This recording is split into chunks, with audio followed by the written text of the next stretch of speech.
Hi అండి. అందరికీ నమస్కారం. Welcome to my channel. ఈ వీడియోలో ఉద్యోగుల మరియు పెన్షనర్ల కొత్త పీఆర్సీలో 12.74% డీఏ విలీనం. దీనికి సంబంధించిన పూర్తి వివరాలైతే వీడియోలో తెలుసుకుందాము. వీడియో అయితే ఎక్కడే కానీ స్కిప్ చేయకుండా ఎండ్ వరకు చూసేయండి. అప్పుడే ఇన్ఫర్మేషన్ పూర్తిగా అర్థమవుతుంది. అలాగే వీడియో చూస్తున్న ప్రతి ఒక్కరు వీడియోకి లైక్ చేయండి ఫ్రెండ్స్. ఈ వీడియోని తోటి ఉద్యోగ పెన్షనర్ మిత్రులతో అయితే షేర్ చేయండి. కొత్తగా మన ఛానల్ చూస్తున్నవారు ఇంకా ఎవరైనా సబ్స్క్రైబ్ చేసుకోకపోతే వెంటనే మన ఛానల్‌ని సబ్స్క్రైబ్ చేసుకోండి. సబ్స్క్రైబ్ చేసుకోవడం వల్ల నేను చేసే ప్రతి ఒక్క వీడియో మీ వరకు రీచ్ అవుతుంది. ఇక ఆలస్యం చేయకుండా వివరాల్లోకైతే వెళ్ళిపోదాము. ఫ్రెండ్స్, ఇక విషయానికి వచ్చినట్టయితే ఏ రాష్ట్రంలో అయినా ప్రభుత్వ పాలనా యంత్రాంగం సజావుగా సాగాలని అంటే దానికి మూల స్తంభాలుగా నిలిచేవారు ప్రభుత్వ ఉద్యోగులు మరియు ఉపాధ్యాయులు. వీరు కేవలం జీతం కోసం పనిచేసే వ్యక్తులు మాత్రమే కాదు, ప్రభుత్వ పథకాలను జనాల్లోకి తీసుకెళ్ళి వ్యవస్థను నడిపించే వెన్నెముక వంటివాడు. అందుకే ప్రభుత్వం వీరి యొక్క ప్రయోజనాలను, జీతభత్యాల పెంపును ఒక భారం, ఆర్థిక భారంగా లేదా అనవసరమైనటువంటి ఖర్చుగా ఎట్టి పరిస్థితుల్లోనూ చూడకూడదు.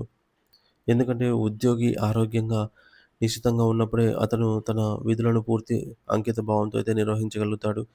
ప్రస్తుతం తెలంగాణ రాష్ట్రంలో రెండవ వేతన సవరణ సంఘం సెకండ్ పీఆర్సీ అమలు తేదీని జూలై 1, 2023గా ప్రాథమికంగా అయితే నిర్ణయించడం జరిగింది. అయితే ఇక్కడే ఒక కీలకమైన సాంకేతిక అంశం దాగి ఉంది. ఆ నిర్ణయం తేదీ నాటికి అమల్లో ఉన్నటువంటి 33.67% కరువు భత్యాన్ని అంటే డీఏ మాత్రమే కొత్త బేసిక్ పేలో విలీనం చేయాలి. దాన్ని బట్టి ప్రస్తుతం పెండింగ్‌లో ఉన్నటువంటి మరొక 5 డీఏలను మొత్తం 12.74% అవుతుంది. పెండింగ్‌లో ఉన్న 5 డీఏలను కూడా పీఆర్సీలో కలిపివేస్తే అది ఉద్యోగులకు పెను ప్రమాదంగా మారుతుందని నిపుణులు మరియు ఉద్యోగ సంఘాలు హెచ్చరిస్తూ ఉన్నాయి. దీనిని కొంచెం వివరంగా విశ్లేషిస్తే ప్రభుత్వం ప్రకటించని డీఏలను ముందే పీఆర్సీలో విలీనం చేయటం వల్ల ఆయా కాలానికి రావాల్సినటువంటి అరియర్స్ అనేవి ఎప్పటికీ ఉద్యోగులకు చేతికి అందవు. పైకి చూస్తే జీతం పెరిగినట్లే కనిపిస్తుంది కానీ గత కొన్ని నెలలుగా రావాల్సినటువంటి వేల రూపాయల సొమ్మును ఉద్యోగులు శాశ్వతంగా నష్టపోతారు. అంటే ఇది ఒక రకమైనటువంటి ఆర్థిక మోసంగా ఉద్యోగులు భావిస్తూ ఉన్నారు. అందుకే పెండింగ్ డీఏలను ముందుగానే అధికారికంగా ప్రకటించి ఆ తర్వాత మాత్రమే వేతన సవరణ ప్రక్రియను పూర్తి చేయాలని అయితే వారు గట్టిగా డిమాండ్ చేస్తూ ఉన్నారు. దీంతో పాటు వేతనాల గణనలో అత్యంత కీలకమైనది బేస్ ఇయర్. సో, ప్రాతిపదిక సంవత్సరం అంటాము. ఈ విషయంలో కూడా పెద్ద చర్చ అయితే జరుగుతోంది. ప్రభుత్వం పాతకాలం నాటి 2021 బేసిక్ ఇయర్‌ను తీసుకోవటం ఏమాత్రం సమంజసం కాదు. ఎందుకంటే 2001లో ఒక మధ్యతరగతి కుటుంబం యొక్క ఖర్చులు కేవలం ఆహారం చుట్టూనే ఉండేవి. కానీ నేటి ఆధునిక కాలంలో విద్య, వైద్యం మరియు రవాణా ఖర్చులు ఊహించని విధంగా 30% పైగా పెరిగిపోయాయి. నేటి అవసరాలకు అనుగుణంగా 2026 డేటాను లేదా 2016 డేటాను లేదా 2026 డేటాను ప్రామాణిక సంవత్సరంగా అయితే బేస్ ఇయర్‌గా తీసుకోవాలని ఉద్యోగులైతే కోరుతూ ఉన్నారు. ఒకవేళ ప్రభుత్వం అశాస్త్రీయమైన పద్ధతిలో అంటే పాత లెక్కల ప్రకారంగా వేతన సవరణ చేస్తే దాని ప్రభావం అనేది ఉద్యోగుల పదవీ విరమణ ప్రయోజనాలపై కూడా తీవ్రంగా పడుతుంది. ముఖ్యంగా గ్రాట్యుటీ మరియు కమ్యుటేషన్ వంటి భారీ మొత్తాలు ఈ మేరకు గణనీయంగా తగ్గిపోయేటటువంటి ప్రమాదం ఉంది. జీవితాంతం పని చేసినటువంటి ఉద్యోగి యొక్క చివరిలో అందాల్సిన ఈ సొమ్ము అనేది తగ్గడం వారికి అంటే వారి వృద్ధాప్య భద్రతను తీయడమే అవుతుంది.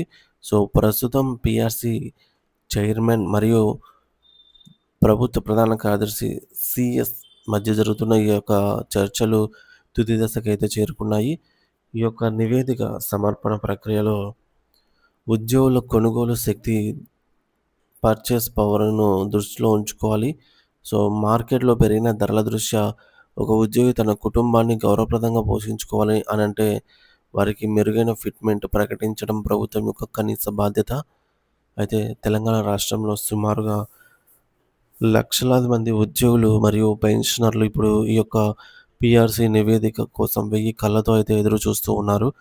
పీఆర్సీ కమిషన్ ఇచ్చే సిఫార్సులు కేవలం అంకెల పరిమితమే కాకుండా క్షేత్రస్థాయిలో ఉన్న వాస్తవ పరిస్థితులను ప్రతిబింబించేలాగా ఉండాలి.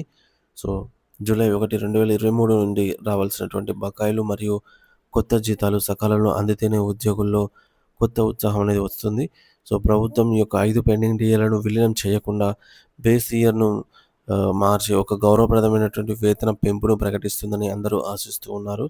త్వరలోనే వెలువడనున్నటువంటి ఆహ్, ఈ నిర్ణయం రాష్ట్ర వ్యాప్తంగా ఉన్న ఉద్యోగ కుటుంబాల్లో సంతోషాన్ని మరియు ఆర్థిక స్థిరత్వాన్ని నింపుతుంది అనైతే ఆశిద్దాము.